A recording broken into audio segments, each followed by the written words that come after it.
Bueno, ¿hay algún resumen de lo que pasó en los últimos meses aquí en Córdoba? Y hay casos que nos han quedado afuera. Para hablar sobre esto, para ayudarnos a pensar sobre lo que pasa, nos acompaña Flavio Arauz, presidente de la Fundación Edu Vial Vida. Arauz, ¿cómo le va? Buenas noches. Muy buenas noches, un gusto estar con ustedes y que nos permitan estos tiempos para poder reflexionar un poquito de la gravedad y la contundencia que tiene una víctima, ¿no? Y lo que acarrea, que testimonio anterior queda clarísima la situación de que las personas que participan en estos siniestros tienen nombre y apellido, tienen una familia, tienen una vida, tienen gente que dejan y abandonan de esta tierra, ¿no? ¿Es la ley de la selva o se quiere tierra de nadie el tránsito hoy y mostramos nuestra peor cara como sociedad en las calles? Creo que se muestra la cara de la realidad de la sociedad, y la realidad social es que en muchos aspectos el responsable es el Estado, porque el Estado es el que otorga una licencia de conducir a una persona, y esta persona debe tener una capacitación previa, conocer la ley y conocer las obligaciones, responsabilidades al momento de conducir y hacerse responsable de un vehículo, e inclusive transitar peatonalmente, ¿no? Porque todo conductor es peatón en algún momento. Lamentablemente, el Estado no exige con el nivel que debería exigir a los conductores este conocimiento. Por eso es que vemos y reflejamos en la vía estas estadísticas que son aterrantes. Llevamos mitad de año, antes de la mitad de año ya había más de 5.000 casos en el hospital de urgencia con ingresos por accidente de motos, por ejemplo.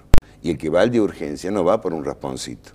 El que va al hospital de urgencia es una persona que tiene una lesión considerable, mínimamente una fisura, una contunción de cráneo, torácica, o sea, una cuestión que puede acarrear hasta la muerte. Esto demuestra, y no obstante, fíjense que las campañas que se realizan, como por ejemplo esta cuestión de secuestro de moto desmesurada que existió, no redujo los accidentes, no los ha reducido. Lamentablemente la fuga es una manifestación más de lo que el conductor demuestra como capacidad, que debería estar previamente evaluada y enseñada, exigida por el Estado. Debe saber el conductor que no tan solo no debe abandonar por una cuestión moral, ética, personal o religiosa a una persona, sino que no la debe abandonar por razones técnicas, médicas, porque la primera persona que aprecie cuál es la posible contunción o el primer golpe, el primer síntoma que puede tener una persona con un impacto, es justamente el conductor. Es el primero que le puede aportar al médico que llega al lugar, decirle, se golpeó de esta forma o de otra manera. Pero ¿por qué se fuga? La fuga no es contemplada en ningún código penal como un delito, ¿no es cierto? Sí, el abandono de personas. El abandono de personas, sí. Bueno, cuando se entra a jugar en el abandono de personas, ahí es una cuestión. Muchas veces algunos abogados argumentan en defensa de los victimarios, argumentan que el abandono es producto de una autodefensa de la persona para no ser linchado por una cuestión de espanto, pero no es tampoco la situación. La situación es que la persona no debe abandonar nunca a una víctima porque está sancionado en la ley. Y si nos agarramos específicamente de lo que es la cuestión de la seguridad vial, todas las reglamentaciones vigentes, el abandono de personas está previsto. Por ejemplo, en la ley 8560 que aplica la Policía Caminera de la provincia de Córdoba, está previsto que es una falta muy grave. Está sancionada, si bien tal vez para las víctimas o para a las personas que se ven afectadas por pérdida de un allegado, le va a parecer muy leve, pero está contemplada como una falta muy grave, que prevé una sanción de 200 a 400 litros hasta súper, con una aplicación de una quita de 10 puntos, la mitad de puntos que obtiene un conductor. Es muy poco, pero sí prevé mínimamente la aplicación de una inhabilitación por 3 meses. Que no se ejecuta. ¿Y por qué no se ejecuta? Porque es el problema del argentino. El argentino cree saber conducir y solamente maneja. Y les aseguro que los jueces no observan esta aplicación porque desconocen esta ley, la 8560. Yo hasta la fecha no conozco ningún caso de un juez de falta administrativo que haya suspendido una licencia de conducir a un conductor por haber producido una muerte o lesiones. Y está previsto en la ley. Cuando uno ve los datos, yo acá tengo datos de la Policía Judicial. Son del total de datos, no son todos los accidentes que hay, pero la Policía Judicial trabajó con 2.586 accidentes relevados y trabajó sobre esos datos. De esos 2.586 accidentes, las víctimas, 1.822, o sea, mucho más de la mitad, iban en motocicleta. Y los victimarios, 1.880 iban en automóvil. O sea que hay también, uno percibe cuando ve estos números, también en muchos accidentes protagonizados por colectiveros, uno percibe que hay cierta prepotencia a la hora del manejo y que esa prepotencia es parte de la ley de la selva del que hablaba recién Miguel, que se vive en el tránsito. ¿Se puede hacer algo? ¿Hay políticas que puedan modificar esa relación de conductores con peatones y con motociclistas y con otros conductores? Sin duda que hay medidas a tomar, medidas que son existentes en otros estados, medidas que están existentes en nuestra legislación. Acá el conductor del biciclo, la moto, se le exige que encienda la luz en ruta y no en la zona urbana. Y todos aquellos que nos pongamos un instante a apreciar por un espejo retrovisor una moto con una luz encendida y una moto con luz apagada, y díganme ustedes quién es el que se ve con más facilidad. Sin embargo, en las ciudades no se les exige.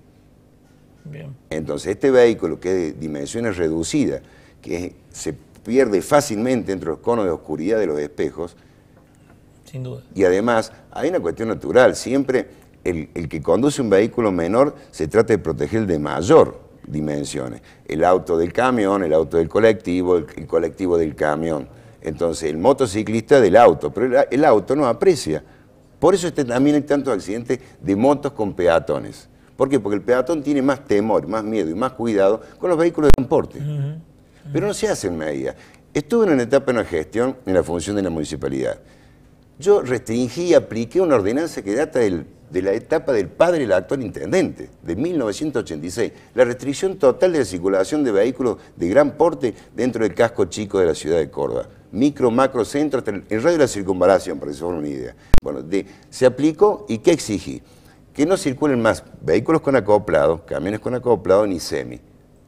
Terminó mi gestión, se vuelve todo para atrás de nuevo. Y lo podemos apreciar en Avenida Colón y General Paz, descargando semis, con o sea, el riesgo que genera un vehículo de gran porte, que de pronto, si no va a haber un auto de reducidas dimensiones, mucho menos va a apreciar un conductor de biciclo, o mucho menos un peatón. O sea, hay medidas a tomar. Exigirle que usen las luces en las motos de la zona urbana, exigir y hacer aplicar la ley, la ordenanza 9981 que date el 86. O sea, no se hacen las cosas correctamente. Y la muestra están en las estadísticas, en los números. Si bien ahora se viene avanzando con algunas iniciativas para que todos los carnets de conducir por lo menos se tenga el registro de quién pertenece y qué faltas ha cometido, uno tiene la sensación que sacar el carnet todavía resulta ser un trámite en Argentina y no una cuestión por la que uno debería prepararse. ¿Esto puede tener que ver con esto que estamos viendo? Te tengo que decir, lamentablemente no me gusta hablar de mí. La Dirección Provincial de Tránsito de la provincia, junto con la Comisión Provincial de Tránsito, en el año 2002 se me encargó que hiciera el examen práctico de conducir. Fue aprobado por estas dos áreas y fue elevado al Consejo Federal. Jamás se implementó. Sin embargo, en la ciudad de Córdoba, para obtener una licencia de conducir, te ponen un cono a 2,50 metros de distancia de la parte trasera, 2,50 metros de la parte delantera. Te obligan y te exigen que estaciones ese vehículo y inmediatamente se te habilita con una licencia de conducir en autopista o autovía a 130 kilómetros por hora. O sea, esa persona está capacitada para producir un adelantamiento con seguridad, saber cuándo hacerlo, saber la decisión cuándo abandonar un adelantamiento, saber por qué una línea continua tiene un trazo continuo en un determinado tramo. Sí, en aquellos tiempos yo recuerdo haber hecho una nota para La Voz del Interior, yo no sabía manejar y saqué carnet en Saldán, La Calera, Malvinas Argentinas y Villa Allende, que me habilitaban a manejar camiones de gran porte. Yo nunca había tocado un auto en mi vida. Vamos a hablar con Lucho, que tiene algunos mensajes para nosotros. Sí, se toma como referencia también los pedidos para endurecer las leyes y la responsabilidad del juez. De los jueces, mejor dicho, tomamos como ejemplo lo que dice Fernando Olmedo en Twitter, nuestra cuenta Justicia TV10, tiene que haber leyes duras para estos asesinos al volante. En Facebook, en nuestra cuenta Justicia Legítima TV, Pablo Oviedo señala, sin lugar a dudas, en Argentina existe permiso para matar. Viene junto con el carnet de conducir. Y esto es posible por exclusiva responsabilidad de los jueces, porque ante hechos como estos, como máximo tenés que hacer un curso o barrer una plaza.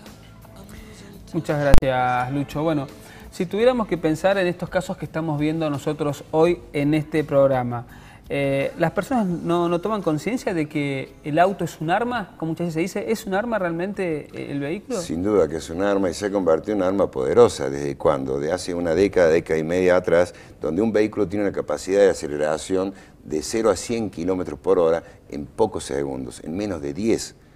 Entonces, por eso vemos tan amenazado el peatón, por eso las estadísticas como en la ciudad de Córdoba son tan elevadas las muertes de peatones, porque el peatón sobre todo, o el niño que tiene visión tubular hasta los 7 años, o el mayor, que cuando nos comenzamos a poner mayor perdimos esta visión perimetral y se convierte en tubular, lo cual nos obliga a hacer este giro de la cabeza para ver si hay un vehículo de este lado. Cuando es doble sentido de circulación, cambiamos la vista al otro sentido y ya decidimos el cambio, el cruce de la calle, ya viene un vehículo con la aceleración y la capacidad a 60 kilómetros por hora que lo teníamos a distancia. Pero, Arao, yo he visto, por ejemplo, me he tocado cruzar la calle, casi siempre he sido peatón, y cuando uno cruza y ve que el auto va llegando, el auto parece que acelera cuando ve una persona cruzando. Cuando uno ha tenido otras experiencias en otros lugares, que cuando ve que una persona pone un pie en la calle, el conductor del vehículo debería levantar la velocidad o se quiere bajar el pie del acelerador, pero acá parece la sensación de que aceleran. Es la ausencia del Estado. Pregunten estadísticamente en Municipalidad de Córdoba cuántos inspectores labran y cuántas infracciones se han labrado en transcurso de un año de no haber permitido la prioridad del peatón. Ninguna, absolutamente ninguna, les aseguro. Delante de un inspector que tiene una intersección a diario, viendo el cruce y dirigiendo el tránsito. Pero, digamos, ¿alcanza con las medidas restrictivas? Por ejemplo, hoy está la tolerancia cero en torno al alcohol en las rutas.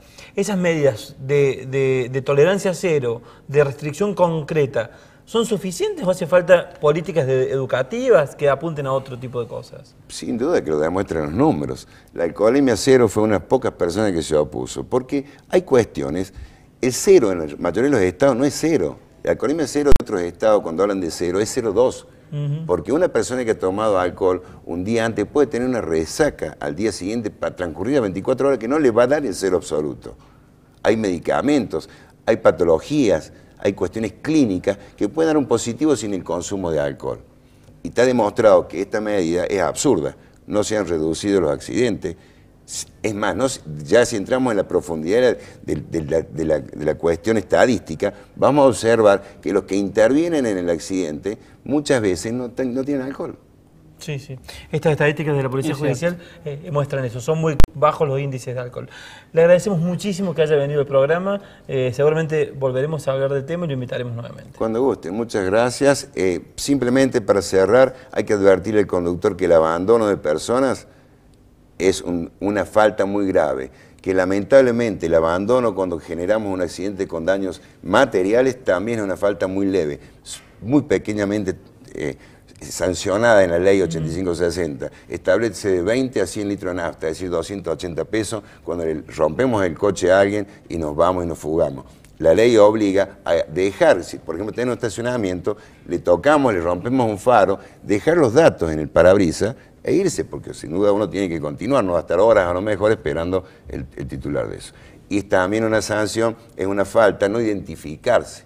Cuando uno tiene un impacto, una lesión o un daño material con otro vehículo, ahí está la obligación de dar los datos recíprocamente. Muchas gracias.